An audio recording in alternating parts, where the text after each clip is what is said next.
Mark, first off, you wanted Callum Norton to get a second opinion on his injury. Have you got that yet?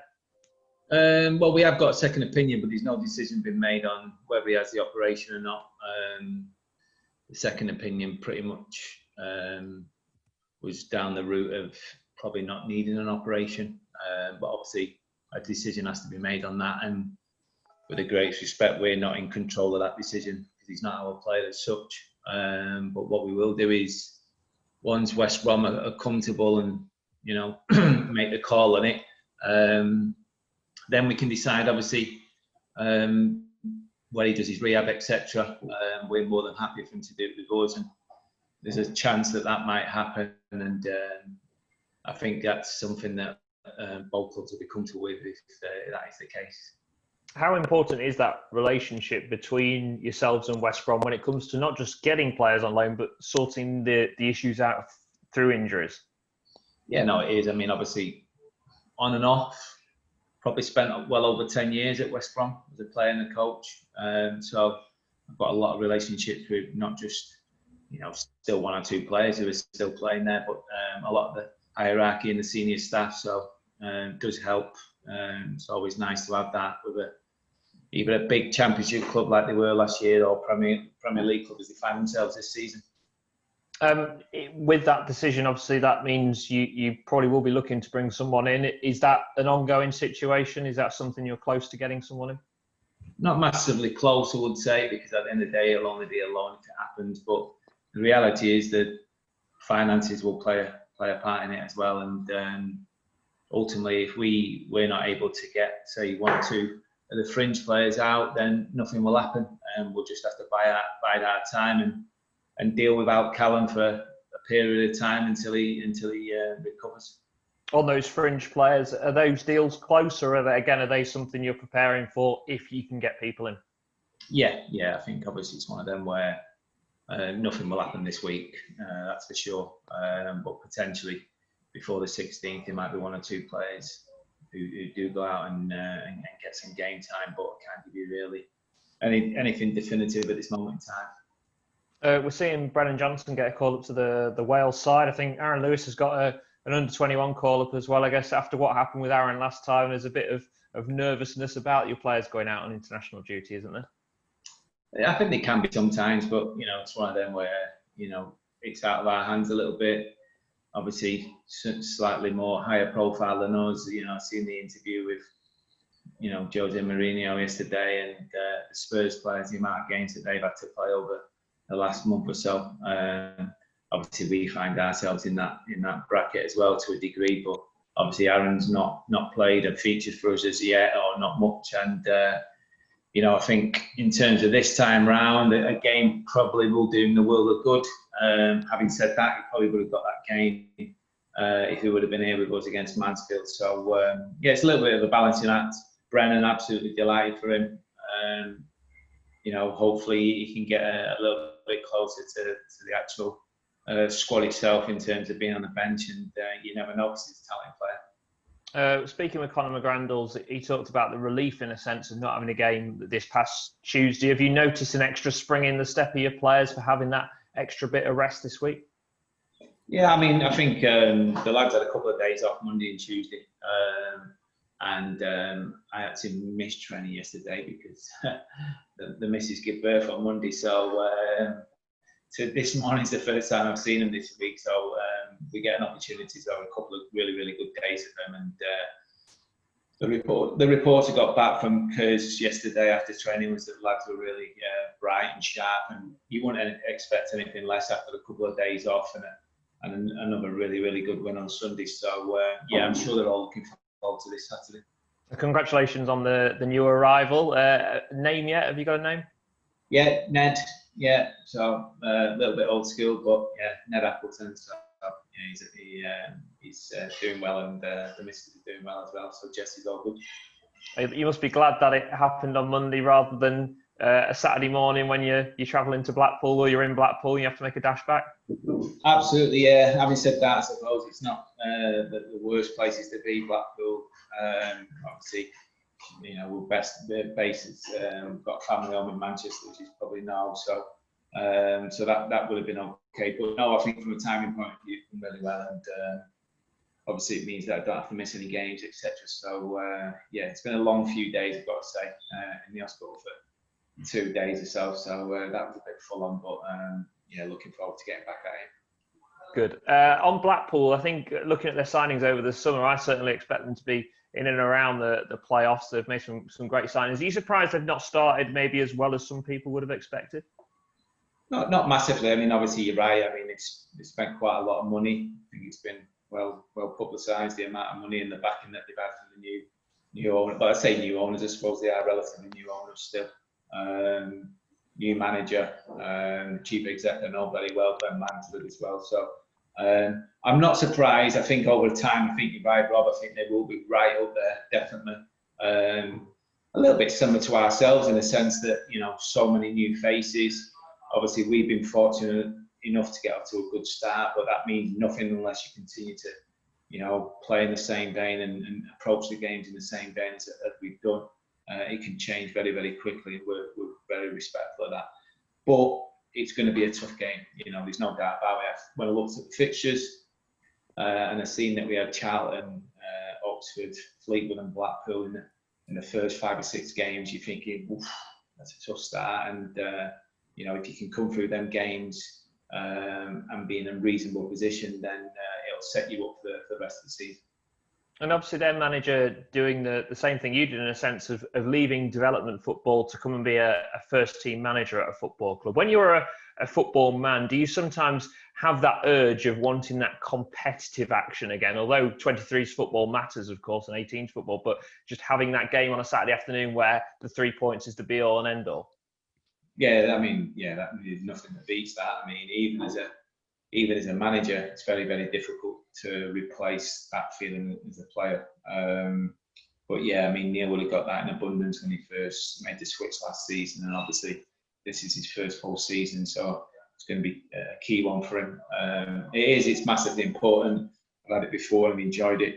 Still doesn't stop you developing players, and Neil will be aware of that because obviously that's been his background as well. I still think you can win games and develop players, and I suppose that was the reason that, you know, Clive, Liam, Jez, etc. brought me into the club initially anyway. Injury-wise, apart from Callum, any other knocks? No, obviously, you know, Joe's still away at this moment in time, compassionate leave. He should be back with us either tomorrow or Monday at the latest. So I'm just looking at my board, past my screen here just to make sure I'm not forgetting anyone. Max Melbourne probably won't be available for Saturday. He's still struggling with a little bit of a quad problem after the Liverpool game, but apart from that, we're reasonably okay. Lovely. Thank you, mate. Hi, Michael. Hi, Mark. Congratulations, by the way, first of all. Cheers, thank you. Just on Aaron Lewis, is he fit now? He is fit, yeah. He's trained for about a week or so. Yeah. So, yeah, he's fit and available. Like I say, he would have played a big part in the game against Mansfield. But unfortunately, that's not going to be the case. But luckily and hopefully, he'll get similar sort of game time as he got last time he was with Wales. Yeah, we'll see. Yeah, you mentioned that Mansfield game. Are you looking to sort of mix things up a bit for that game? I think I am. I'm obviously going to be very respectful. I think I always have been of that trophy. You know, having reached 2 finals, you don't get to 2 finals and not respect the competition. So, yeah, we'll do all we can to try and give players, but at the same time, we'll do all we can to try and win it as well. Obviously, looking ahead to Blackpool, the manager there, Neil Critchley, was at Liverpool. Are you expecting any kind of similarities to the way they play? And what are you expecting from Blackpool on Saturday? I think you're right. I think there's a little bit of ethos that certainly Neil will take with him from his time at Liverpool and the way they approach the game. And it'll be no different. You know, ultimately the quality of play that you're going to come against is going to be different, and that's not being disrespectful to the Blackpool lads. You know, that's just where it's at. I think I expect a tough game. Obviously, it's a game away from home, but like Rob just mentioned, they have brought in a lot of quality over the summer, and I think over the 46 game piece, you'll see the quality over that time that they have, and they'll be right up there. First and foremost, it's, we just got to make sure that we approach the game the same manner as we have done so far in the league and cup games, and hopefully, touch wood, we get the same outcome. And of course, that was your first game in charge last season, just over a year ago. Yeah, it was. Yeah, looking forward to it. Have you made the progress you'd like to have made over the past year? Obviously, a lot of water passed under the bridge since then, but it's been a lot of changes in that time. Yeah, there seems to be so many sort of things happen with, obviously, like you say, loads of changes to the squad up to January. Lots of positive things happen in January. A little bit of risk-taking, calculated risk-taking. All of a sudden start to see things change and develop. Then COVID hit us, dealing with that and everything that goes with that. New faces coming in before the start of the season, and obviously where we're at now. And yeah, listen, I've got to say I'm pleased with how things have been. It's a start, it's something that we can build on, and hopefully over the season we can continue to improve, and I'm sure we will improve. But I'm very, very conscious of the fact that we are work in progress, and that's all we are at the minute. We're nowhere near where I would like us to be, and that's not being disrespectful to the players. That's us as a really, really young group and a new group just starting out on something that hopefully over the next 2 or 3 years we can be successful, but that doesn't mean it's going to happen overnight. You mentioned calculated risks there. What were they? Do you mean in terms of your recruitment in January? Getting rid of a lot of experienced players and bringing in youth and backing them, giving them the responsibility to cope and deal with the demands of obviously League One football. And it took a little bit of time during the January-February period, but I think towards the end of COVID, our performances were pretty good and improving all the time, and we ended up getting a few good results just before COVID hit us. And I think obviously since then it's been on the up. Brilliant. Thanks, Michael. I'll see you Saturday. Cheers, Matt. Hi, Michael. Yeah, good, thank you. It's still obviously early in the season. Does that make it difficult to prepare to face teams like this, because they could change how they set up? You've not experienced it yet. Yeah, no, I think it. Yeah, I mean, just touching on obviously what I said to Mark and Rob there. We know the quality of the squad that Blackpool have put together. I'm sure they're just waiting for that moment, for that game, or that moment in a game where it all sort of clicks.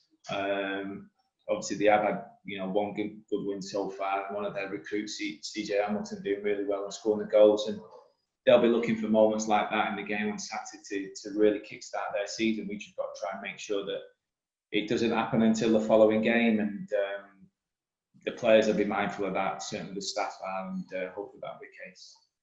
And when you look at Blackpool's start, we've touched on before how it's been mixed so far, but they have won their only home game. I asked a similar question to Connor earlier on. Do you feel there is a home advantage and away advantage even without fans? At this moment in time, probably not. That might change maybe after 10, 12, 15 games, but I can't say that I think that the way we approached the MK Dons game to where we did against Oxford and Charlton was particularly differently, or we felt the game went any differently. We just knew what we were going to be up against and prepared properly, and it just went out to try and win the game. And you mentioned earlier that you knew you were in for a tough start. I don't mean it disrespectfully when I ask, are you surprised by the start you've had? Because you've had some very tough teams in there. Have you overachieved slightly compared to where you thought you'd be? Yeah, of course we have. Yeah, 100%. I'm delighted with the performances that we've put in. I'm delighted with the results that we've got. But as a group, like I say, we are just sort of starting out, and it's brilliant. What it is it's reward for how hard the players have worked and the performances they've put in. What you've got to do, obviously, is continue them performances. And if we do, obviously, momentum's a massive thing in football, and anything can happen. But there's also a reality within the group that we're going to have poor periods throughout the season, or difficult periods throughout the season, that we have to stay strong. What we have done so far is we've ticked a lot of boxes when we've been challenged in games and have think Sunday was one of them in the first half against a side that you could tell had not played all week, and we were going into the game on the back of a very, very short space between the Liverpool and that game, and it showed a little bit, not massive amounts, don't get me wrong. We thought we were good with the ball in the first half. I just felt we were a little bit passive at times, out of possession. But in the second half, I felt we rectified that. Thought we played well.